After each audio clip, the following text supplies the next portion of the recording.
तुला येतो नाही का? सरपंच अरे ते म्हणे तू खोटं बोलली मला. काय ते तुझी आई भेटली होती मला. हा. तू मग शेतून रानात गेली आणि तुझी आई भेटली. हा. ती म्हणली उगा लोक छेडछाड करतात म्हणून ते आपले घालते डुप्लिकेट ते तुम्ही पण आणले. कधी टकलं माझ्या गळ्यात घालायला निघले होते लगेच काय? माझ्या म्हणे तो लग्न नाही झालेलं.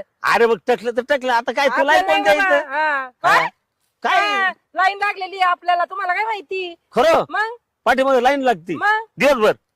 हा मी त्याच कामावरती मग असं माझ्या मजात घातलं काय हे? अरे काय आहे राव तुम्हाला पण सारखा नाच राहत ना लोकांच्या म्हणून मला असं हे. हे म्हणे पण ते काय झालं माहितीये का की मला सरपंचाला खोटं बोलली याचं मला वाईट ते वाटलं. तू कसा बघत होता लाल टापकी असा हा असं ना खालीवर तूच थोडं मागायची काय ते बघ अरे आहे त्याची इच्छा बघितलं जाऊ दे का? कर ना मग जाऊ दे. शेती आहे त्याला 2-4 हा एकर बघते मी आईला आई संग बोलते 2-4 एकर शेती आहे. काय करतो शेतीला मला एकट्याला सांभाळत बसावं हा लागेल मला मला. 1 दिवस गुलाबजामुन भेटते का रे? हा. घरी या तुम्हाला पातीला भर करून